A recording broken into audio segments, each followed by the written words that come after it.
In this video, we are going to fix Microsoft Store error code 30336. So without any further ado, let's get started. The first solution that you need to do is you need to navigate here at the search box and type for panel. Once you have typed that, you need to wait until you can see control panel system. Please click on open to proceed. So in this control panel system, you need to change the view first. Go with view by click on it and go with large icons. Once done, find for Windows Defender Firewall. And in this section, please proceed to turn Windows Defender Firewall on or off. And then you need to turn on the Windows Defender Firewall under the private as well as the public. Okay. Once done, click on OK.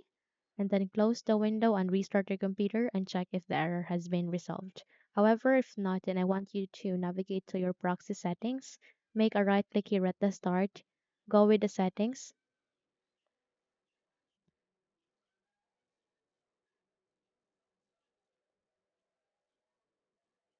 Once you are here at the settings, please navigate to the left pane and find for an option which is the network and internet. After that, you need to proceed to the proxy, and here you need to turn on the automatically detect settings and turn off the manually proxy setup.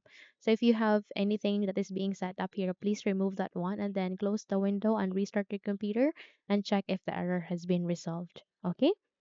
Now, if you found this video helpful, kindly like and subscribe. You may also click or turn on the notification bell so that you will be notified for more upcoming tutorials. Thank you and have a good day.